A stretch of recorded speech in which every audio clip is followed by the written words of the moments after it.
let's go to the next story. This is one of our main stories here. This is about the Texas Chainsaw Massacre. And let me get you over here.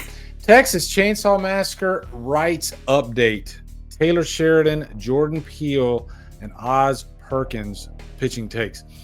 Nick, are you surprised by, I guess some of these are like pretty highbrow type production companies and directors.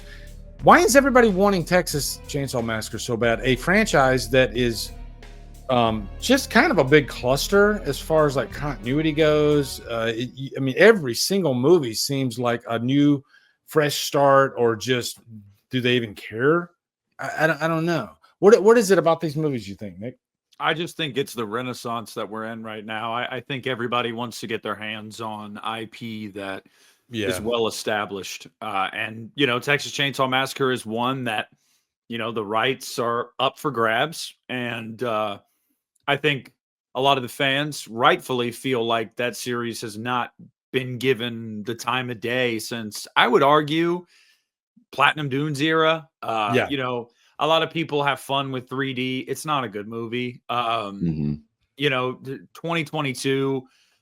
Yeah, I pretend like that movie didn't happen a lot of the time. There's just so much about it that I think is really nonsensical, and I just wasn't a huge fan of it. But I think that is an IP that you put some money behind it, you put a good writer, good director, you have a well-known lead, like when the idea got floated for Glenn Powell or whatever, like you can make some money with this property. You only put $10-15 million into the movie, you're going to turn a profit. So I think that we're just in that era right now, the horror renaissance, but also we're in the era of how can we make money, spend less, make more. It's a franchise that just hasn't really seen its full potential. But I will say, of the options, and I fired off something about this on social media the other day, I really don't want anybody but Neon touching it, to be honest. Of the choices we have, seen what Netflix could do, no thanks. Paramount, give me a fucking break. I have no interest in that whatsoever.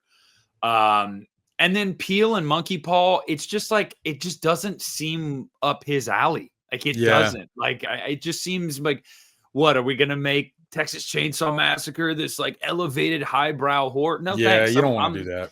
I'm cool on that. No, make this dirty and smelly and gross. And so give it to Neon, give it to Perkins.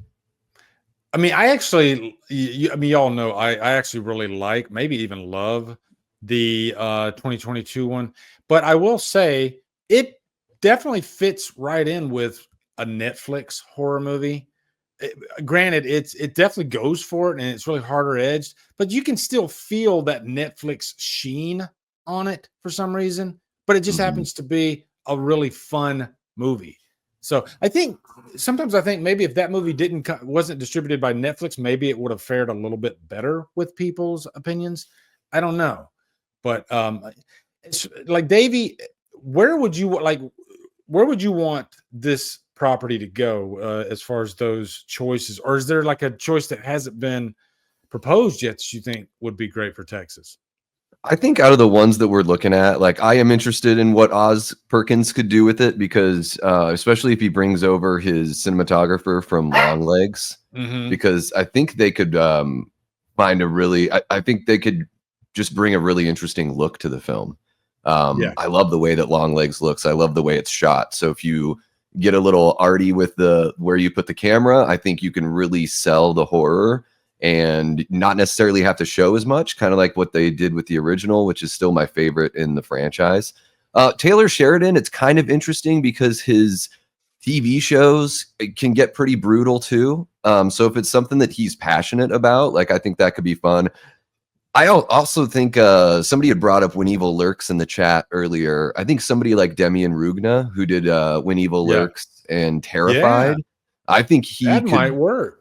Do something really fun with this. Again, I love the way that the blocking is used in When Evil Lurks. I love the way it was shot. I love the music and just how, like, it felt like a grounded Evil Dead film. And I think he could bring something, fun and fresh. But yeah, I mean, this series is weird. It's almost like, other than this one and the remake from 2003, like almost every other movie is either like a prequel or a reboot in the franchise. Yeah, it's bizarre. Like, so I saw Ashton saying that he's got fatigue with it, but I think if they do something like Nick was saying, make it dirty, make it grimy, make it sweaty, I think we could have some fun with it. We can make jokes, and I've said this before. Many people have said this, and I know it would explode a lot of heads, but I have always maintained that the best director, at least up until a few years ago, to do this, y'all know who it is. You know who Rob could Zombie. oh yeah, a dirty. Yeah, he's gross, tailor-made for Yes. Texas. Yep. That's the thing that everybody says. Rob Zombie. I think he wants to make it's almost like he turned Halloween into a Texas movie. At least, Well, he actually said in an interview, or it was a podcast years ago, I listened to it. He was asked about that, and he said he almost kind of detested the idea because everybody kept saying he should do a Texas Chainsaw Massacre movie. So he was like, I'm not going to do one because everybody says I should do one. Rob Zombie is very, cool kid energy. Like, I'm different. Yeah. And I love Rob, but yeah. Yeah, House of a Thousand Corpses, like Des says, to me, it just feels like a Texas Chainsaw Massacre remake. Sure. Like, for all intents and purposes, it's like, people roll into this tiny town and everyone in the town is like in on the thing. And there's no escaping their hellaciousness. I do love the feel of the New Line movies, and that's why I highlighted Mark's comment here. They should focus on the feel and the mood and don't worry about the gore. We've had enough of the films focus on kill scenes. Yeah, maybe shift away from the zany type vibe that you had in 2022 and maybe go for something. You don't have to go too artsy with it because it's Texas, but I think Texas really suits itself in the scare department if handled correctly. Hell, because the first movie is considered one of the scariest horror movies ever made. And I think it's, like The Exorcist, when you first saw the first Texas Chainsaw Massacre movie, I think that movie had the perfect blend of, a really low budget feel, grindhouse type feel, scary as hell, but also a little wild and zany too with the family and some of the characters. And I think maybe that's why we haven't had too much in the way of continuity with the rest of the franchises, because it's so hard to perfectly capture the vibe that the first movie did. And they really kind of throw everything off in the second movie, which is fun. I like the second movie, but it sort of turns the first movie into a joke. Like, okay, we're done with that. Now we're going to go this way. And I think that's where Halloween and even Friday did it right, because they knew the tone that they wanted to set. They set a baseline. And they always stayed the course with what direction they wanted to go in terms of the mood and the feel. One of the Texas didn't do that. One of the most fucked up things when you actually think about it is that the timeline in the Texas Chainsaw Massacre series, like, there is a timeline that exists that is Leatherface 2017, the original film, Texas Chainsaw 3D. Like, that's a fucking timeline. There's another timeline. Like, I'm not, like, that's so wild to me. Like, oh yeah, I'm gonna watch Leatherface, and then I'm gonna watch the original film, and then let's watch Texas Chainsaw 3D, and it flows perfectly. Like, okay. And I like Leatherface. That movie is the toughest for me to get through, because 2017. Yeah, it goes super dark, but it forgot to not be boring. It's not a Texas Chainsaw Massacre movie. I've always said it's not a bad movie. It's not a bad road movie. It's a bad Texas Chainsaw Massacre movie. For sure. Like, Leatherface himself is sort of an afterthought in that movie, even though he is kind of the point, the twist that's set up in the movie. But when you think of Leatherface, the character, the last thing you think about is the movie Leatherface. Funny enough, you think about the first movie and a lot of the others. You didn't like how his deformity came from a bullet wound in his cheek? You didn't like that? I loved it. I didn't even remember that until you told me. Yeah, it's a bullet wound. It's an exit wound. And then he's like, I'm going to stitch it up. And now I'm just going to wear masks of faces because why not? And I'm like, oh, this is fucking stupid. Like, that's terrible. Yeah. Okay, Ashton, I saw some people calling him out in there. Let's see what he says. Okay, let's give him his day. Only Texas Chainsaw Massacre I like is the remake, and I don't even like the OG. Oof. Damn. I've made this case so many times that there's no way that the remake is better than the OG, but he's taken it a step further and stating that the OG is not even good, which it's one of the most important freaking horror films ever made. So, but you know what? I've backed off a little bit. Because I recently watched the Platinum Dunes ones, and maybe I'm in a love fest with Platinum Dunes watching the Friday remake too, but I still don't think it's as good and definitely not as important.